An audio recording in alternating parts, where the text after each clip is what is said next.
विद्यार्थियों, स्वागत है आप सबका। तो आइए पढ़ते हैं 20 महत्वपूर्ण प्रश्न साहित्य से। तो देखिए प्रश्न नंबर 1 है कि सन 1911 में किसे संयुक्त रूप से ज्ञानपीठ पुरस्कार प्रदान किया गया। सन 2011 में किसे संयुक्त रूप से ज्ञानपीठ पुरस्कार प्रदान किया गया। तो श्रीलाल शुक्ल और अमरकांत को संयुक्त रूप से ज्ञानपीठ पुरस्कार प्रदान किया गया। प्रश्न नंबर 2 है किस्सा लोकतंत्र 1983 के रचनाकार कौन हैं।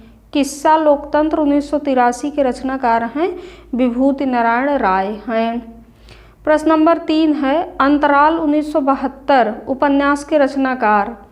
अंतराल 1972 उपन्यास के रचनाकार हैं मोहन राकेश।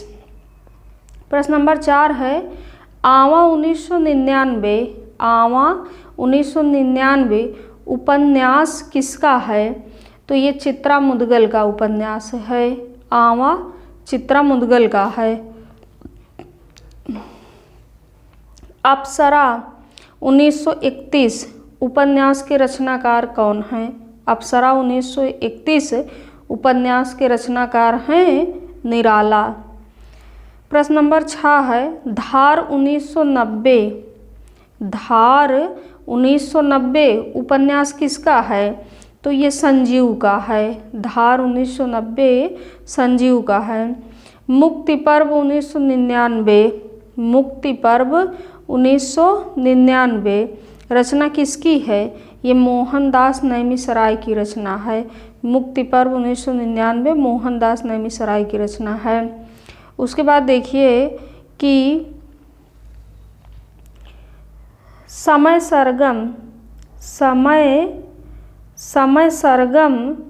2000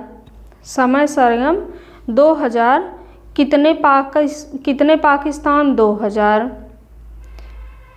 रचना किसकी है। समय सरगम 2000 में और कितने पाकिस्तान सन 2000 में प्रकाशित हुई रचना किसकी है। तो समय सरगम तो है कृष्णा सोबती का। समय सरगम कृष्णा सोबती का है। और कितने पाकिस्तान ये कमलेश्वर की रचना है। कितने पाकिस्तान कमलेश्वर की रचना है। प्रश्न नंबर 9 है सौदामिनी रचना किसकी है। सौदामिनी ये राधाचरण गोस्वामी की रचना है। सौदामिनी राधाचरण गोस्वामी की रचना है। कौन सी विधा है आप लोग कमेंट बॉक्स में बताइए। प्रश्न नंबर 10 है तमस का प्रकाशन वर्ष। तमस उपन्यास भीष्म साहनी का उपन्यास तमस का प्रकाशन वर्ष क्या है। तो 1973 है।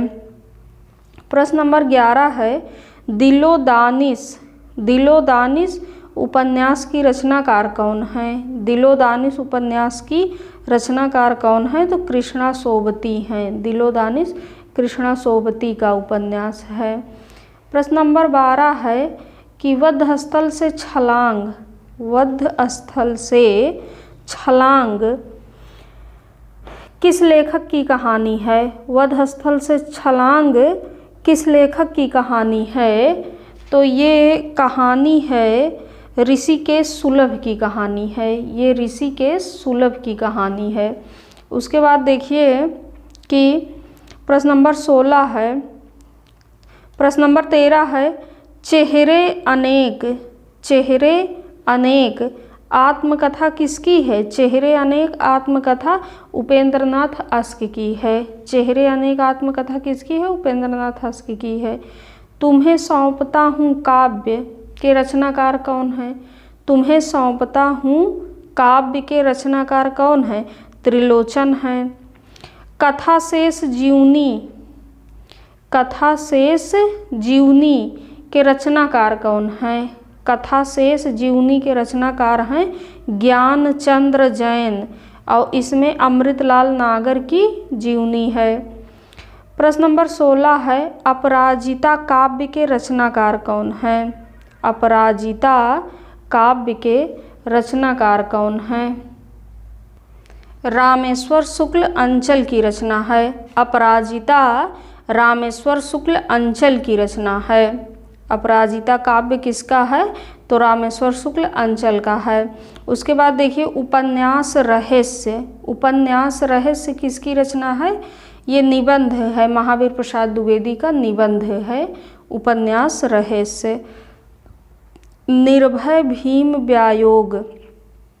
निर्भय भीम व्यायोग के रचनाकार कौन है? रामचंद्र सूरी हैं। निर्भय भीम व्यायोग के रचनाकार रामचंद्र सूरी हैं। मर गया दीपनाथ कहानी किसकी है? मर गया दीपनाथ कहानी है चंद्रकिशोर जायसवाल की कहानी है। हिंदी भाषा निबंध का प्रकाशन वर्ष। हिंदी भाषा निबंध का प्रकाशन वर्ष है 1890।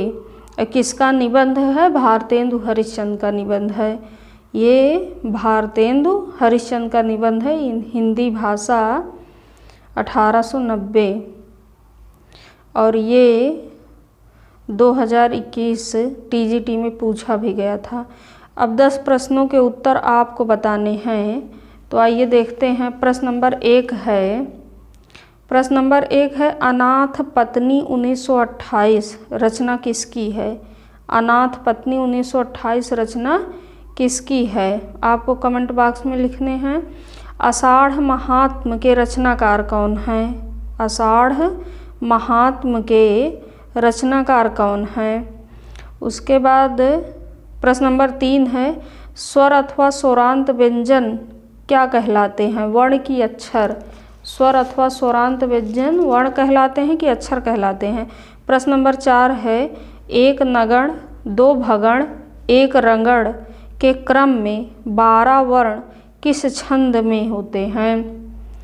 एक नगण, दो भगण, एक रगण के क्रम में 12 वर्णों वाला छंद कौन सा है? प्रश्न नंबर 5 है गुरुवे शब्द का संधि विच्छेद क्या होगा? गुरुवे शब्द का संधि विच्छेद बताना है। प्रश्न नंबर 6 है कौरवी बोली का विकास हिंदी की किस उपभाषा से हुआ है? कौरवी बोली का विकास हिंदी की किस उपभाषा से हुआ है? और इन प्रश्नों के उत्तर आपको शॉर्ट वीडियो में मिलते हैं। कमेंट बॉक्स में आपको उत्तर देने हैं, और यदि आप उत्तर नहीं लिखते हैं तो कम से कम इतना तो बता ही सकते हैं कि आपको इसमें से कितने प्रश्न आ रहे हैं, कितने नहीं आ रहे हैं। चलिए देखिए, प्रश्न नंबर 6 है कौरवी बोली का विकास हिंदी की किस उपभाषा से हुआ है? प्रश्न नंबर 7 है अग्निपंखी उपन्यास के रचनाकार कौन है? अग्निपंखी उपन्यास के रचनाकार कौन हैं? उसके बाद देखिए कि प्रश्न नंबर 8 है पार्श्वनाथ चरित्र के लेखक। पार्श्वनाथ चरित्र के लेखक कौन हैं? प्रश्न नंबर 9 है कि सूरदास का प्रेम लोक से न्यारा है, यह कथन किसका है? सूरदास का प्रेम लोक से न्यारा है, यह कथन किसका है? काव्य शास्त्र में प्रश्न नंबर 10 है काव्य शास्त्र में बौद्धिक रस की स्थापना करने वाले आचार्य कौन हैं? काव्य शास्त्र में बौद्धिक रस की स्थापना करने वाले आचार्य कौन हैं? तो धन्यवाद प्रिय विद्यार्थियों, मिलते हैं अगली क्लास में। धन्यवाद।